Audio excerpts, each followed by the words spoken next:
Hey everybody, we're officially now on iTunes, so you can check us out at Palm Beach Young Dems. We hope you like what you're listening to, and you could leave us a rating. It is greatly appreciated. Thank you. Not long ago, I read a book called A History of America in 10 Strikes. It's by Erik Loomis, who is a historian that deals with environmental and labor issues. He currently teaches at the University of Rhode Island in their history department as an associate professor. His book talks about 10 different strikes in America's history and how it relates to modern times. His book details the struggles unions had facing with government crackdown and also forming together. He also talks about the strenuous relationship that unions also had with people of color and women being involved. So I decided to reach out to him to talk about his book and what he thinks we could do to change our modern culture around unions and how to strengthen them. I hope you enjoy. Thank you. You're currently an associate professor at the University of Rhode Island in the Department of History, where you teach about the labor environmental history in the U.S. What got you interested in labor history specifically? Yeah, I think that it was just, growing up in a working class household in Oregon. My dad was a timber mill worker at a time where a lot of these people were losing their jobs from globalization, from NAFTA, from mechanization. And, but it was a time when they were blaming environmentalists for losing their jobs, and that really wasn't what was going on. And, kind of growing up in the middle of that in the 1980s and early 1990s, it was very, very powerful to me. And after that, I did some traveling around the world, particularly in Asia. I lived in Asia for a year, and I saw, real poverty in Asia, nations like Indonesia.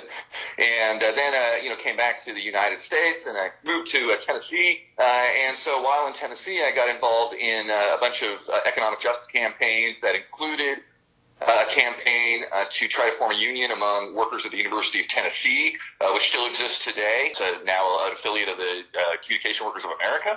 And so when I started moving into becoming an academic, by that point it was fairly natural for me to be really interested in labor history and the history of work and, thinking about ways that we can understand the past to fight for issues of justice today. So when did you start teaching about labor history? I think the first time I taught labor history was maybe 2008. I haven't, we had a great labor historian here at the University of Rhode Island for many, many years. And so it's actually only been in the last couple of years I've started teaching it here because he was teaching it before I was. But, it's really wonderful to be able to teach those classes and to really get students to think about this relationship between the past and the present and put their own economic issues on the table and talk about the roots of those and try to, mobilize people to think about the past in ways that are helpful for them today. So you mentioned that you just started teaching labor history within about the past 10 years. What were you teaching before then? Well, I've only been teaching for about 10 years as part of it.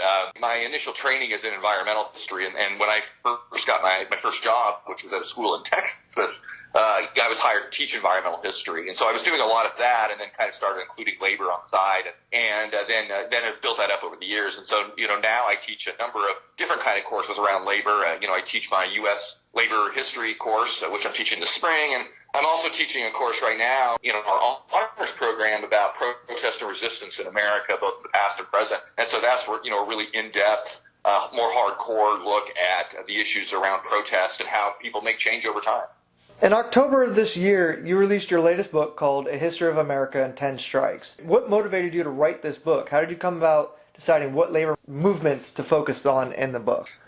Yeah, well, I thought it would be a great way to get people to think about labor history. I think that, and for being on Twitter for a long time and doing a lot of labor history on Twitter, that, there's an interest in labor history out there, but people don't necessarily know where to go get it. I mean, I think that for a lot of people, young progressives especially, they're thinking about, how do I learn about the past that I really want to know about? How do I get the true history? And a lot of times, the kind of default is to Howard Zinn. And of course, Howard Zinn was wonderful and the book was great, but the book is also almost 40 years old. And there's a lot of other work being done and other ways that we can understand the past in ways that are going to be very, very useful for especially young progressives. And so I really wanted to write a book that centered labor in the history of America and written in a way that could reach out to those young progressives who are really interested in understanding the past in a new way that is useful for them. And so, I think that thinking about it in those terms, and look, it could have been just a listicle sort of book, and it's not. But I think that thinking about it in terms of strikes is something that kind of grabs attention. If it was just a history of American labor, people may not pick it up, but maybe it grabs the attention a little bit more. In terms of how I chose the strikes, I really wanted to highlight not just the most famous strikes, although some of our most famous strikes are in there, but I really wanted to highlight particular themes that I thought were really important. Issues of racial injustice, issues of gender and making sure we understand the importance of women to our history, understanding the centrality of government and the position of government vis-a-vis labor strikes in determining who wins and who loses in a labor strike, and sort of teaching lessons that are important for progressives to understand today.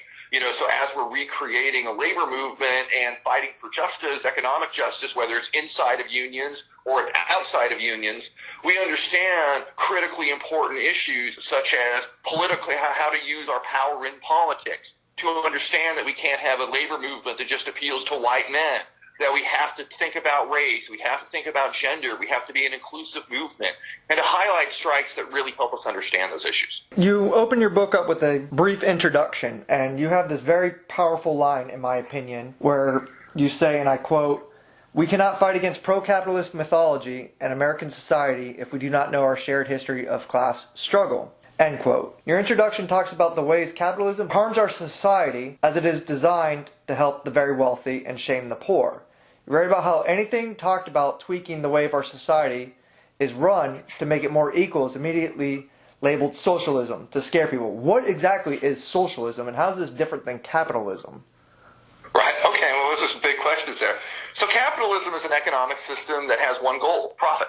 Right, that is the only goal of capitalism, and there are many forms of capitalism that people can create that don't have to be full socialism, let's say, but that somehow regulate that capitalism, that ensure a social safety net, that ensures an relatively equitable distribution of economic resources, et cetera. And we've helped create that kind of system in the United States, in Western Europe, through the 20th century. But capitalism in its purest form only cares about profit. That's it. Nothing else matters. People don't matter. The environment doesn't matter. Poverty doesn't matter. None of those things matter. It's all about profit.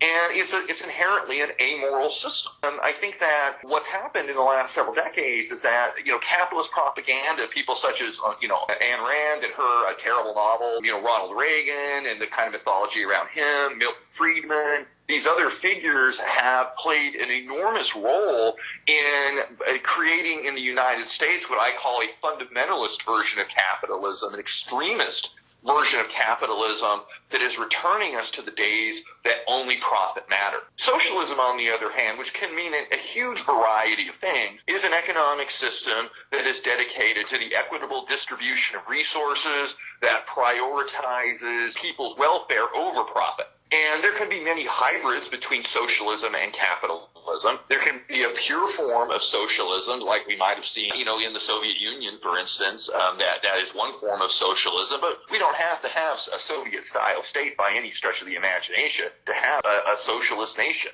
If you look at a country like Sweden, let's say, they have a high influence of socialism within a capitalist state. You look at a place like Cuba, for instance, where, you have a strong socialist state, maybe one that doesn't have enough freedom, but one that has, in fact, equitably distributed resources in some pretty interesting and impressive ways. So I think that there's a huge range of possibilities that we could have.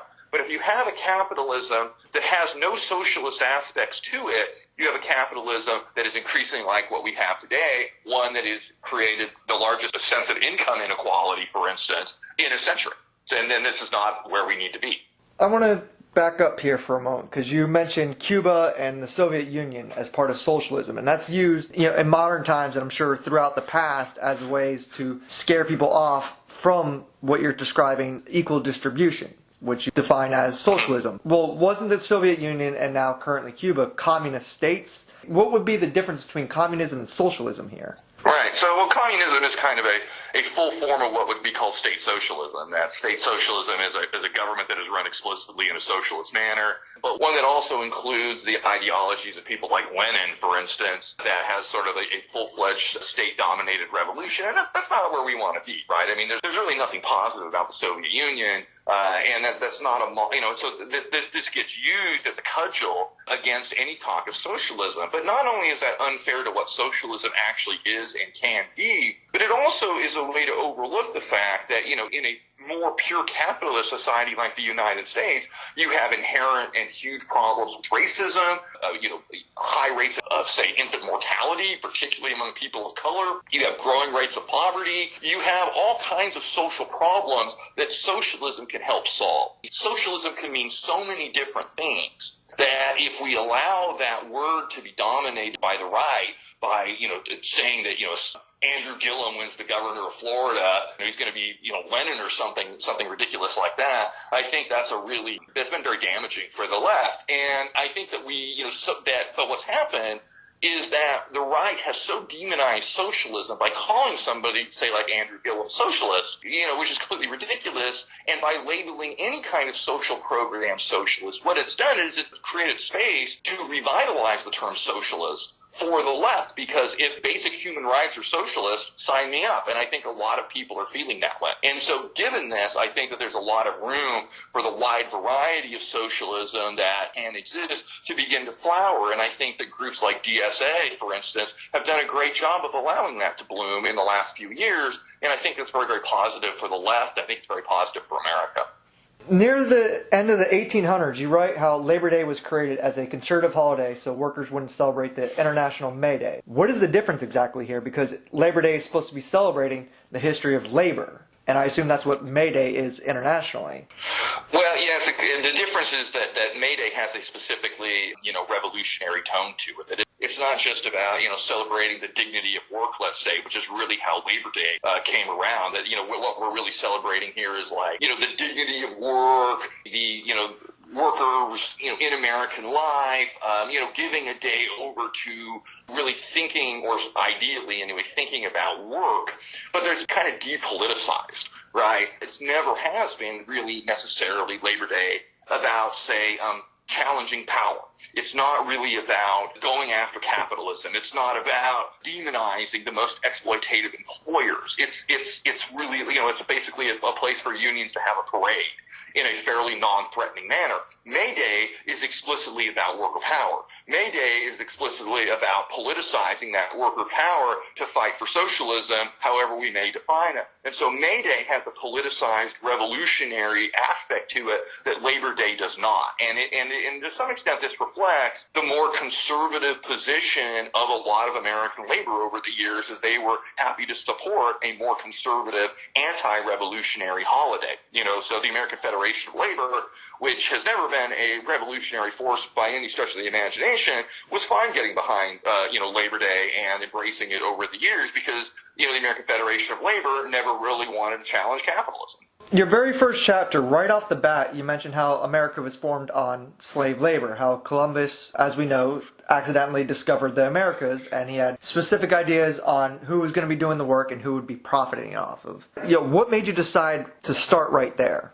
Well, it's the start of labor history in some ways. When you look at recent Europeans came over to the United States, I think in the U.S., or really the Europeans really coming over to the entire America. In the U.S., because of the history of the Puritans, and that's kind of what we learn about colonial America in school, we have this skewed view of what early America was really about. But the Puritans were they were an exception in many ways in every part of what it meant to establish colonies in the Americas. For most of the Americas, here we're talking about the French, the Spanish, and the English, and the Portuguese, and the Dutch, all of these nations that are engaged in American colonialism. The point is to go to these places, find gold, find silver, plant very profitable agricultural crops like sugar or tobacco, and use slave labor in order to wrest profits out of the Americas and return those to Europe. And so this is how the Spanish Empire is built. This is how Portugal becomes wealthy. It's how the French become wealthy. It explains, everything basically from Virginia down to Argentina. And so, the idea of forced labor, first native labor, and then when that didn't necessarily work out, African labor, that, basically it was Europeans seeking to enslave people of color. And of course, not coincidentally, the poorest people in America today, and really through all the Americas, are people of color. So if you look at issues like in Brazil, with the rise of this new fascist government there, that, the poorest people in Brazil and the people that they're reacting against are generally darker skinned people who are living in the favelas, who are the most poor, etc. So this is a central issue to all of our histories in all of the Americas, and we need to centralize this in our understanding if we're going to understand why it is that people of color are poorer and have more economic insecurity today. When researching this book, how do you go about researching history here? Because, we're talking about in the 1800s when you basically start this book off. Well, so there's two ways of doing this. So there's two kinds of histories, basically. So some of the kinds of histories that I would do, so I have a book, for instance, that is a very specific book. It is a book that looks at how workers in the Pacific Northwest timber industry, where I grew up, how they use their unions through the 20th century to fight for their own environmental agendas. So this is a very specific book, right? And that's a book that's based on what we would call primary source research. So I go, in this case, into archives. I look up, the things that unions said, the things that workers said. I look at newspapers, these sorts of things, and I develop a very specific book. So the second kind of book is a book like History of America in 10 Tracks. And in that, what I'm doing is I'm actually reading all of these other specific studies that have been written by historians over the last decades, and I'm basically taking all of this work and consolidating it into these chapters. So in this case, what I'm doing is I'm going to library and I'm just reading everything that I can, and then I synthesize it all into this narrative about these different times in American history. When in American history was the first documented union created? Well, it depends on how we talk about a union. I mean, the first strike that I focus on is in the 1830s in Massachusetts among women who are angry about what's happening in the first mills of the Industrial Revolution and the terrible working conditions there. I mean, depending on how you define a union, you can find early worker organizations in the 18th century, for instance. But there's a definitional issue at play. But I think that in terms of what today we would consider labor movement, like we might think about it, in terms of unions that are fighting for things like, wages and hours and those sorts of things, it's really in the early 19th century. So you mentioned in your book that the first national labor union was created in 1866, but it excluded people of color, which seems to be a theme throughout your book, that unions would form, but they were mainly exclusively for white people. So racism seems to be throughout your book here on history of unions. Why were people of color excluded so much? Well, the reality is that for most white people in American history, and I think this is still fundamentally true today, if we look at who white people vote for, they conceive of America as a white nation.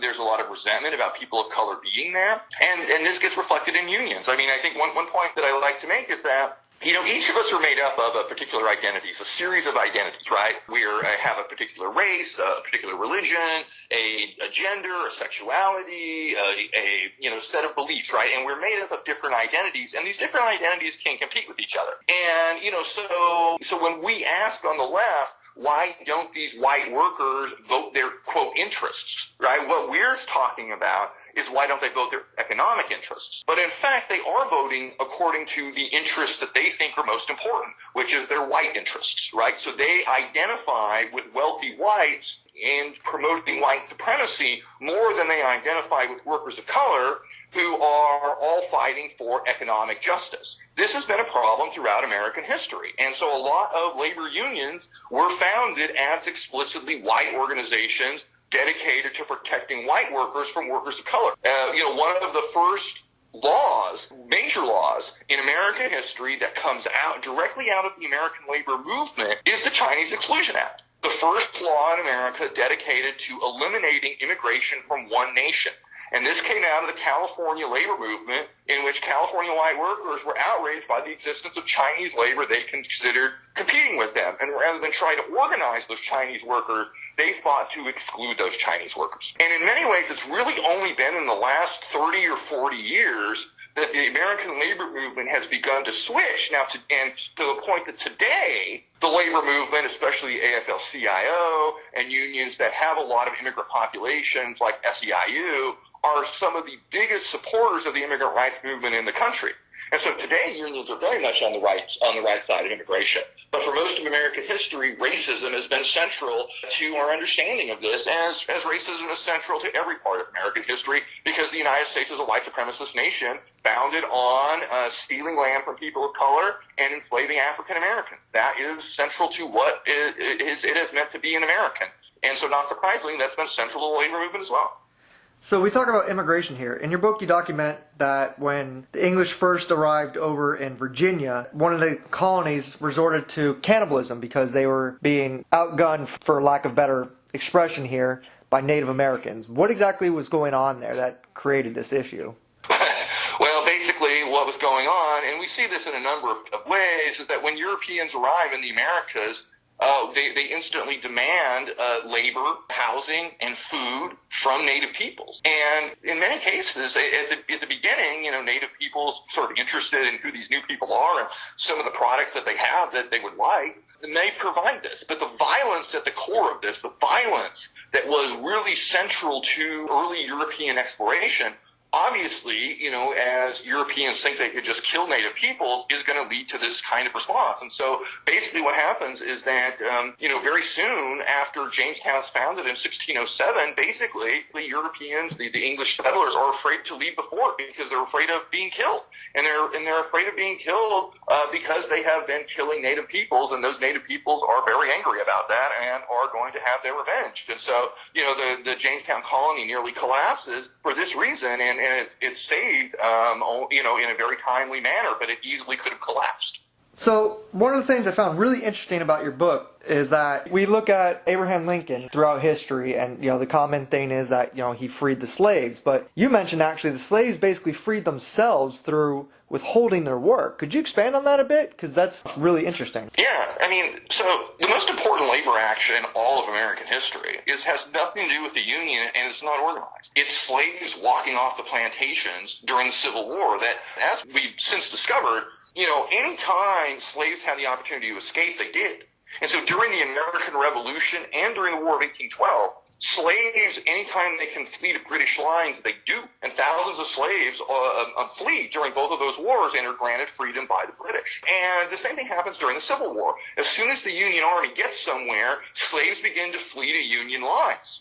And at the beginning of the Civil War, Southern whites who had committed treason to defend slavery, they know what the war is about. It's about slavery. Slaves know what the war is about. Northern African Americans know what the war is about. But Northern whites are confused about what the war is about. They're not sure. There's a lot of hemming and hawing about what the war is about. Is it about slavery? Is it just about getting the Union back together? What is it about? And what ends up happening is that slaves themselves, by walking off the plantation, force white people in the North to actually have this conversation. What is this war about? And what ends up happening is that, they start fleeing to Union lines, and very quickly Union generals as well as the federal government realize that if we accept those slaves, it not only provides us workers to do some of the nasty labor like digging latrines and burying bodies, things like this, but also undermines the ability of the South to succeed because they're going to lose their labor force that they assume is going to be growing that cotton and other goods for, fighting this Civil War. And so this then forces Lincoln's hand, and it begins to be a military strategy to undermine Southern independence by accepting these slave labor into the Union lines. And so when Lincoln issues the Emancipation Proclamation in 1862, which is still a very brave thing to do, and I don't want to say anything particularly negative about Lincoln, it was still a very brave stance to take. His hand was forced in that by the reality that slaves were taking their lives into their own hands and freeing themselves, forcing the question in the North. As we know that, obviously, Abraham Lincoln was assassinated not long after the war. Now, his vice president, Andrew Johnson, did not like black people or people of color. And so the thinking is that Abraham Lincoln was planning to do more for people of color, former slaves, but unfortunately he was assassinated. So what happened when Andrew Johnson took over for black people?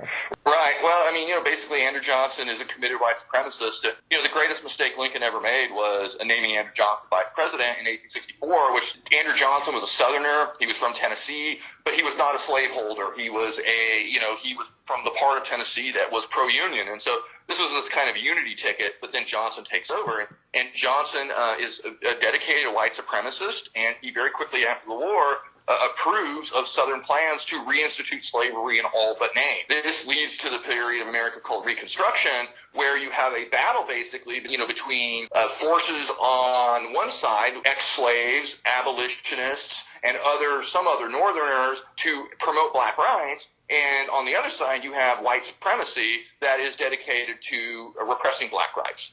And there are some gains made in the 1860s and early 1870s. Congress nearly impeaches Johnson, and finally real gains are made, but ultimately the white supremacy of Andrew Johnson and others wins out, and you end up by the late 1870s and 1880s having a period of the violent repression of black rights, the creation of Jim Crow, and the establishment of a segregationist America based on violence toward African American peoples. So you mentioned how Congress came very close to impeaching Andrew Johnson. I believe they were, one vote away from doing that? He was impeached. They were one vote away from conviction. Okay.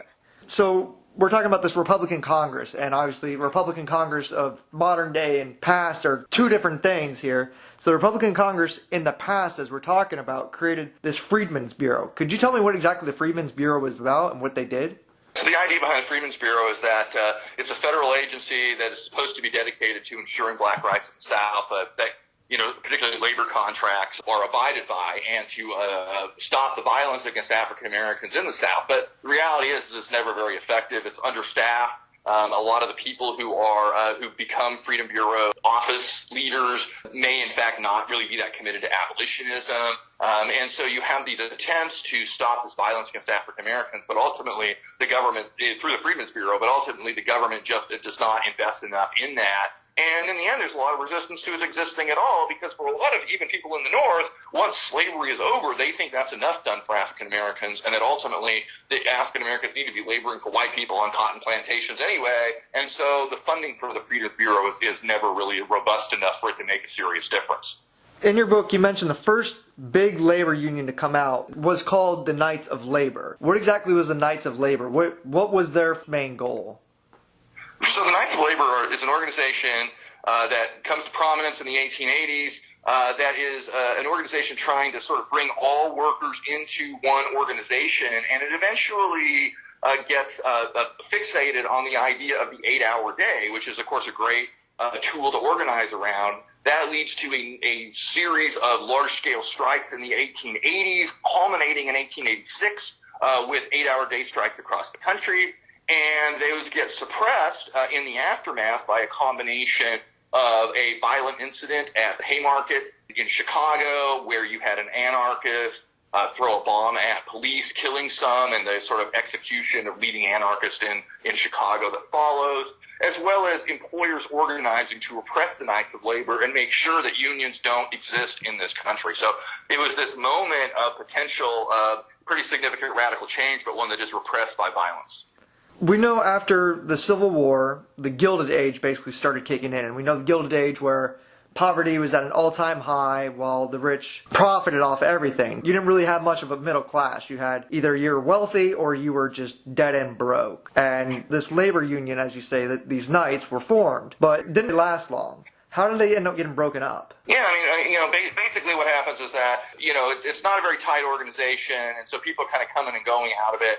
So it's this big boom to organize everybody. But in 1886, there is a strike that is crushed by the railroads. The famed railroad capitalist Jay Gould crushes the strike against his people. It's called the Great Southwest Strike. And then basically you have employer organizations beginning to crack down on the Knights of Labor, using violence against them. And the inability, basically, of the Knights to overcome this leads people to believe it's just not really going to lead to anything, and the numbers decline. But the real significance of this is the fact that there were hundreds of thousands of American workers who begin to join this organization, and they'll begin to join other kinds of labor organizations in the future to fight for what they think of as their rights. And so it's this kind of key early moment, a promise unfulfilled, but nonetheless a sign of what is to come.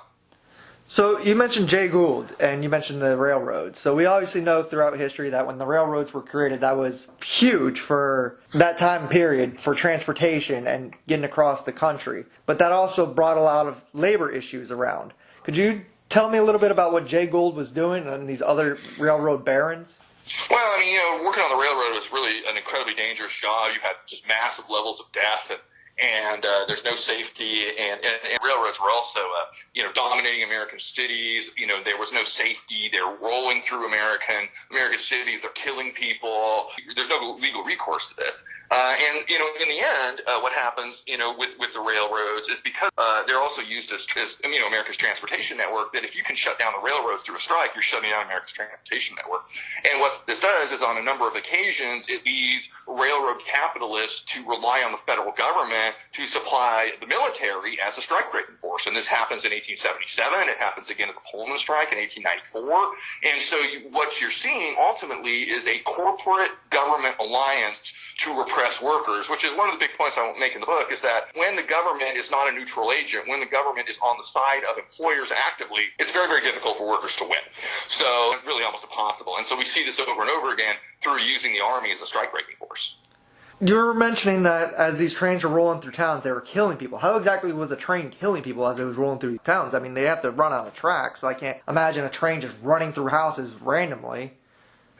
Basically, that the tracks have no safety to them. You have to cross the tracks, let's say, cross the tracks to cross the street, and they're not really keeping up things like, let's just say basic safety. And so you have situations where the tracks are running, and let's say you have a cart that's trying to get across the street because you're selling whatever you're selling, and the cart gets stuck because there's not basic maintenance taking place, and then the train comes and runs you over. This stuff happens all the time. I mean, it's grotesque how indifferent the railroads are to public safety as they're putting tracks through these cities. Throughout your book, you talk about how there was a need for government to intervene with unions, because that if the government didn't intervene, companies basically would overrule their workers. These labor unions were violently repressed, and that people were hung and killed, and no one was ever held accountable. So my question is, as our country was formed and we had this democracy, we voted for our public officials even back then. So if labor unions were forming to get better wages and hold people accountable, and people yet were being murdered, and the government wasn't intervening in any way, why weren't people voting in better elected officials for this? I mean, sometimes they did, and then those elected officials would become corrupt. So there's many, many cases of voting for reform candidates, and then those reform candidates getting paid off by the railroads, right? You have a big bribe in front of you, it may change your position. I mean, sometimes you would see individual governors, let's say, who might get elected, who would stand on the side of workers and would use the state in a neutral way instead of fighting, hand in hand with employers. And that could lead to worker victories. But by and large, you have a combination, basically, of a lot of corruption, combined with the fact that unions were never really necessarily that popular in America, that there was a lot of, America's a rural nation at this time. Farmers distrust unions, and they're not necessarily going to vote on the side of unions. So I think that, the reality is that the majority of American workers have never been organized into a union, and so it's always been a minority position. One of the things that kind of still gets me laughing till this day is that when Teddy Roosevelt was coming around, you had these Republicans called progressive Republicans. And now, if you just mention that to anyone nowadays, they would look at you, with the side eye, because we view progressive and Republican as two opposite sides of political positions here. But you mentioned that Teddy Roosevelt actually intervened and helped out unions time to time. What was one of the biggest things that Teddy Roosevelt did to help unions? Well, he wasn't a pro-union guy at all, but in 1902, this is the strike I focus on in the fourth chapter of my book, basically coal miners went on strike in Pennsylvania.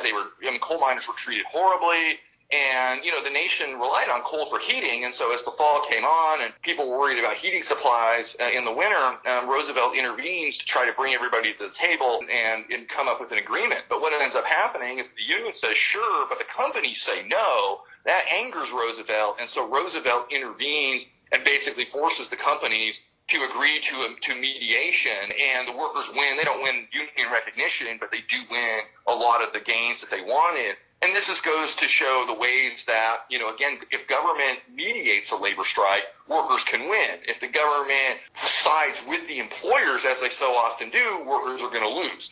And so this 1902 example is an example of what can happen if the government actually mediates instead of is actively repressing.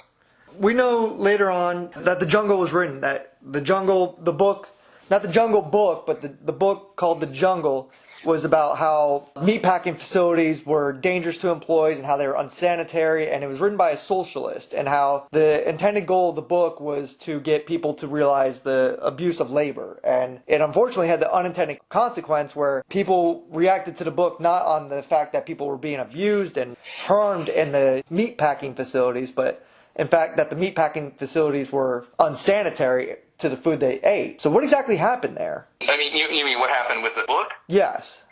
Yeah, so basically the book gets published in 1906, and, everybody from Theodore Roosevelt on down reads it and they say, wow, this is, I'm disgusted. Am I eating rat in my sausage? And so, because people fundamentally worry about themselves more than others, the impact of the book was to create the Food and Drug Administration to begin to regulate the quality of meat coming out of factories, and people pretty much ignore the socialism at it. So, it still made a positive change in American society, just not the one that Sinclair was wanting.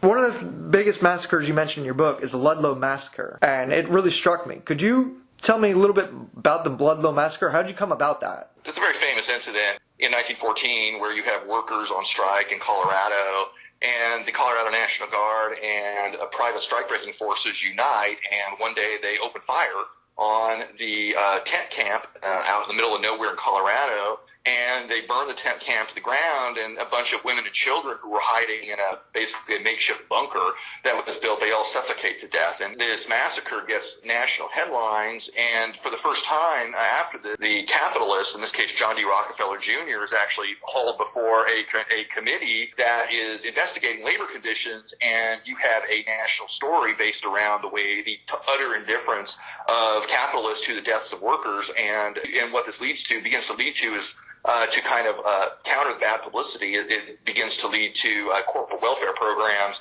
that are intended to not really give workers voices, but to slightly improve conditions and make sure that, strikes and things like this don't lead to bad PR for companies. So, in the end, it has a slightly positive effect and begins to lay the groundwork for the real unionization efforts in the 1930s that really transformed the United States. You mentioned in your book, and again we've talked about this throughout this interview, is that unions were pretty racist back then, and they still in a bit of ways are nowadays too, depending on where you're at. So the AFL, you said, was created, and the AFL excluded black people and people of color, but then the IWW was created, and you call them the Wobblies. What was the existence of the Wobblies created for?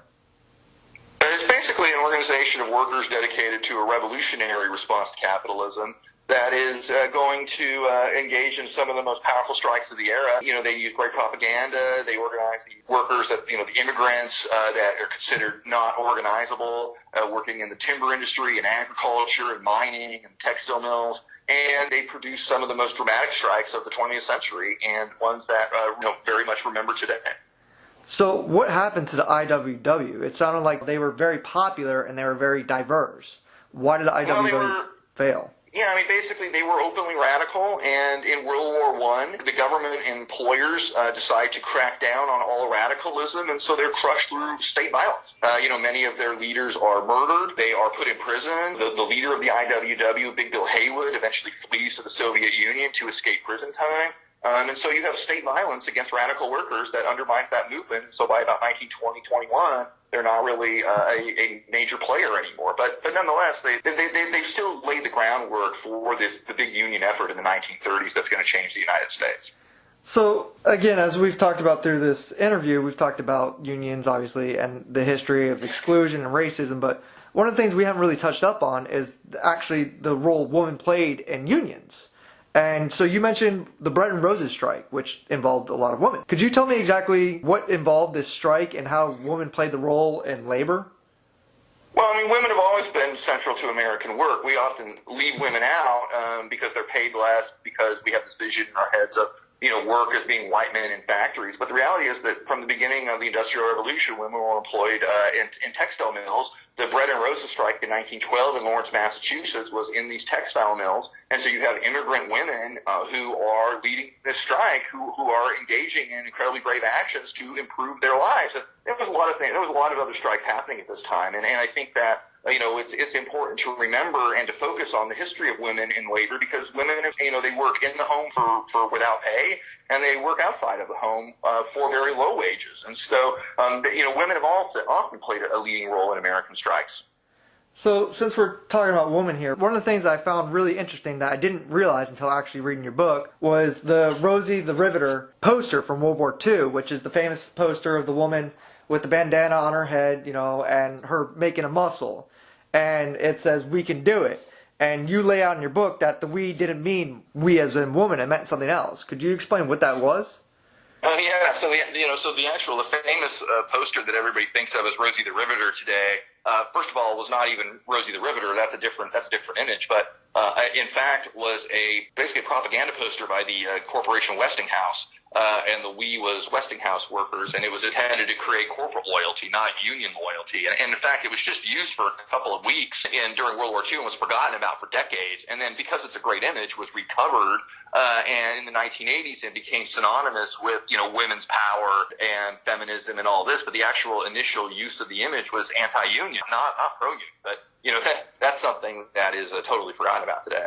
So that's interesting. So it's kind of funny in a way that it was meant to discourage unions and circle around corporate power, but now we look at it as to circle around unions against corporate power and the empowerment of women. So it's kind of funny how that works. The image has been co-opted by the feminist movement, which is fine. Obviously that's fine. It's a powerful image. It's a great image, but it does have an interesting past. Yeah. So one of the biggest things that you mentioned in your book, where the government finally starts putting labor on a even footing, per se, is actually done during the FDR administration, when FDR came to power. And as Democrats like to say, they're the party of FDR. What exactly did FDR do to boost labor and make it even with capitalism, per se? Yeah, well, basically, during the Great Depression, Democrats take power, and Roosevelt, feels the need to fix the country, and so do many Democrats in Congress. And so the widespread labor legislation is passed. The National Labor Relations Act in 1935 creates the system of collective bargaining and basically forces companies to sit down with their employers and negotiate a contract. And so now, for the first time, the government actually, creates a system by which corporations are compelled to sit down with workers, and by, again, creating a neutral or even pro-union stance in the federal government, you completely change the situation, and you see the widespread unionization of millions of workers in the 1930s. One of the people that you mentioned that had a really big role in working with the FDR administration on labor was John Lewis. But when FDR ran for his third term, John Lewis turned against FDR. What happened there? Oh, well, basically, the head of the mine workers, John O. Lewis, is a complicated figure, and he is basically angry that FDR is not doing what Lewis wants him to do. Lewis was a very complicated figure, and the relationship goes sour. But the reality is Lewis may disagree with FDR, but in the 1940 election, union members overwhelmingly supported FDR, and Lewis leaves as the head of the CIO after that, knowing he's lost his own movement. He still stays the head of the United Mine Workers, of course, but he leaves the CIO. What was it that FDR was doing that John Lewis did not want him to do? What did John Lewis want FDR to do? A big part of it is that Lewis wanted his workers to be able to strike whenever they wanted, and the new system of labor relations was getting in the way of that. And, what labor law does in part is discipline workers, and it means that, certain tactics are no longer illegal, and this sort of thing. And this will come up during World War II when Lewis, sent his coal workers out on strike in the middle of the war, when we're trying to produce for the war, and this, could potentially threaten the war effort. But Lewis believes that unions should be independent of the federal government, and, most other unions really didn't believe that by World War II and had committed to the Democratic Party. But Lewis was actually a Republican, so, he never really supported that. So one of the things that, again, as we've talked about, is the racial animus throughout U.S. history. And you mentioned how Martin Luther King's March on Washington about poverty, we recognize it as the I Have a Dream speech, which was just 3 lines, I believe. It was not the focus of his speech, but how, again, unions would go against themselves between white and black people, and how black people throughout American history had problems organizing and being recognized on the same field as white people, and how for the March on Washington, they kind of united in a way. Could you talk about that a little bit? Well, I mean, not all unions supported the civil rights movement, but some did. So first of all, the full name of the March on Washington is the March on Washington for Jobs and Freedom, but the Jobs and Freedom part is forgotten about, as we just focus on the I Have a Dream speech. And they had an economic agenda. It was an agenda for a $2 minimum wage, which in 2018 dollars is about $16 an hour. In other words, the fight for 15 is basically the fight of the civil rights struggle. And the entire March on Washington idea comes out of a previous leader of a black union, a Philip Randolph, the head of the Brotherhood of Sleepy Car Porters, who threatened to march on Washington in 1941 that leads to the desegregation of the defense industry. And he speaks at the March on Washington, but moreover, the March on Washington is mostly paid for by the United Auto Workers. And Walter Reuther, the head of the United Auto Workers, is the only white speaker that day at the March on Washington. And so in this case, even though not all unions supported the civil rights movement, some unions are going to be major supporters of the civil rights movement, especially the United Auto Workers, even though there was plenty of racism within the United Auto Workers, on the shop floor. But the United Auto Workers leadership was very supportive of the civil rights movement.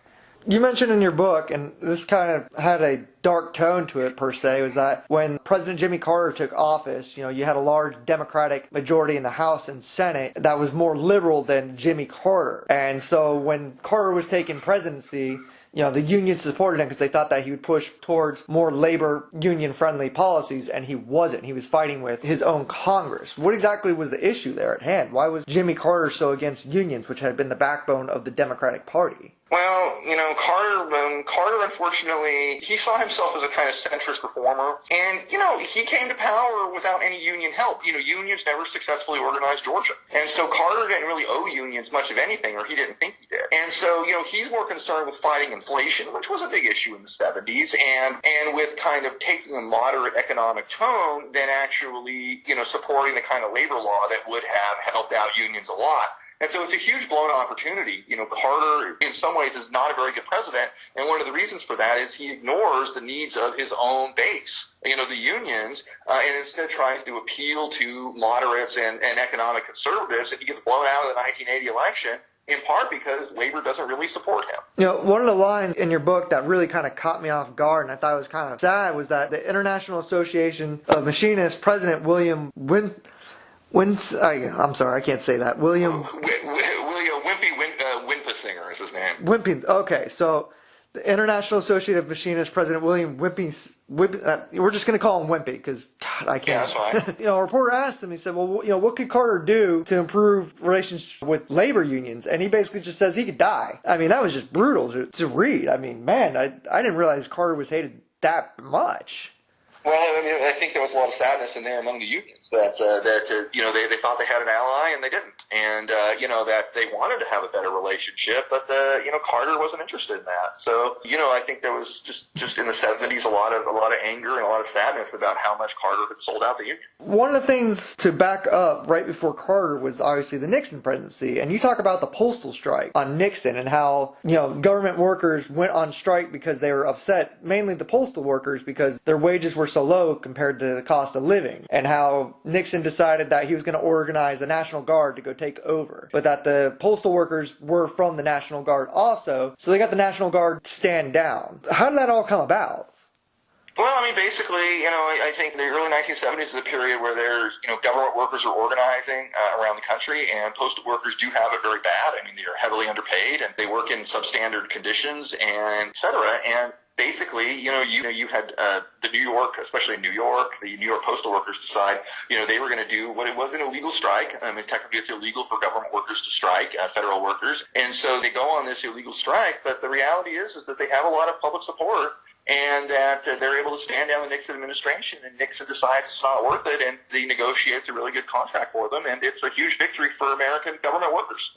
So one of the things that I found interesting in your book, basically leading up to the Reagan presidency, was that Republicans and Democrats, for the most part, kind of worked with labor unions. While Democrats were more favorable towards unions, Republicans weren't as against them. And even labor unions supported Nixon's presidency. Now, obviously, we talk about race relations, and we obviously know how Nixon ran his presidential campaigns, on racism. Caught me by surprise, really, was that Reagan takes power, and Reagan used to run a union, but he became this anti-union person here, this anti-union president, and he basically started the war on unions again. What changed Reagan's view on unions, especially as he used to run them? Yeah, there was a certain set of former liberals in the 1950s who get freaked out by communism, and they become right-wing conservatives, and Reagan is one of those. So, he was the head of the Actors Guild, of the Actors Union, but then by the 1950s, he has turned his back on that, is very afraid of communism, and becomes the national spokesperson for General Electric, promoting pro-business propaganda on TV shows and things like this, and then rises to power as a very conservative politician. And, so in 1981, when the air traffic controllers go on strike, his response is just to fire them all, and basically starts the modern war on labor unions that continues today. Reagan is, in the conservative movement nowadays, idolized. But it seems weird to think about. I guess it goes back to the, your whole point in the book where people would go against their own economic wills here. So, we see today in modern times where union membership is at an all-time low. The Supreme Court just ruled recently against unions again, for public unions as it is, where they can no longer force to collect dues, for lack of better description here. Is this mainly corporate propaganda here? If people are struggling in poverty here, we're talking about where income inequality is at an all-time high again. But our president's Donald Trump, he's not exactly friendly to workers, yet people cheer him on. Why do you think this is? Well, I think that's the result of decades of anti-union propaganda. I mean, the idea of connecting freedom up with capitalism, the extreme individualism, and a belief that someday you're going to be rich, I think is very, very powerful. And, this nation idolizes rich people, and Donald Trump kind of exemplifies that. And I think that, the reasons Trump was elected are complicated, but also racism. That, particularly if unions are helping people of color, a lot of white people will vote against that. And this is the reality. But I think what's going on today is in part of a decades-long plan by corporations to destroy the New Deal, return us to back where we were in the 1920s, and they're being very successful in that. Do you think there's a way to turn this around, or are we at the point of no return to getting back to prosperity? What would be your idea of turning this country around? Well, you just have to keep fighting. I mean, and workers continue to fight for whatever they think is just. And we still see this. I mean, the Fight for 15 is a great example. The teacher strikes, even in conservative states like West Virginia and Oklahoma, were tremendously successful. And I think that what's happening right now is that you for a long time had a Democratic Party that was really dedicated in the 80s and 90s and 2000s to a kind of a centrist message. And that's rapidly changing. The Democratic Party is becoming, because of grassroots enthusiasm and demands, is becoming increasingly progressive, articulating a real agenda to support working class people. And, the more people we can elect, like, Alexandria Ocasio-Cortez, or, if Andrew Gillum actually is able, if a fair count in Florida happens and Gillum wins, I think this is a sign of how really progressive candidates are going to begin to push back against this right-wing propaganda. And so I do have hope. I think we just have to continue to fight no matter what happens. However bad it may get, and it may get very bad, we have to continue to fight for justice. That's the only way things are going to get better. And eventually we will survive this moment, and we will begin to rebuild this country into one that is promoting democracy and equality, both racial democracy and economic democracy. That has to be our goal, and we just have to continue to fight for it. In history, the parties have changed over time. It wasn't always a Democratic Party. It wasn't always a Republican Party. There was always different fractions. One of the parties that stuck out to me was called the Know-Nothings. Why were they called Know-Nothings? That just seems like a very weird title that basically says we're idiots. Well, it was meant to be sort of a playoff, conspiratorial, that it was the sort of initially secret organization, and you were supposed to say you knew nothing about it. I mean, the actual term of the party was called the American Party. But basically, it was, something that you see today, right? That it was a party dedicated to ending Irish immigration, particularly. And the power of, I think this is an issue we're seeing today with, the way that the so-called migrant caravan was used by Republicans in the midterm elections to gin up votes. It's already disappeared from our media because the media was going to be willing to produce whatever, to promote whatever talking points Republicans had about the so-called threat to America by a bunch of Honduran migrants escaping violence, which is ridiculous on the face of it. But, it's part of the broader white supremacy at the core of the problems we face in America, that you had this political party, and this is the 1840s and 50s, that is dedicated to ending immigration. Well, that's powerful today. That is motivating the Republican Party today, that fighting racism has to be central to a labor movement, because racism has been what's divided the labor movement forever and continues to divide the working class today. It would be fair to say that tackling racism would also work towards getting economic justice, and they would go hand in hand. Well, a lot of white workers would disagree, but you have to. If you embrace racism, you're embracing a scenario, or you apologize for racism, or you allow racism to stand, you embrace a scenario where the reality of what the American working class really looks like today, which is African Americans and Latinos and Native peoples, you create a two-tiered system that white workers benefit and the real working class, people of color, don't. To create a working class democracy, it has to inherently be an anti-racist democracy. If it's not anti-racist, it's reinforcing white supremacy, and therefore is not actually an economic justice movement. I'd like to once again thank Erik Loomis for taking time out of his busy schedule to talk to me about his recent book, A History of America in 10 Strikes. I've linked his Twitter account and a link to buy his book. I hope you check out his book and enjoy it as much as I did. Thank you.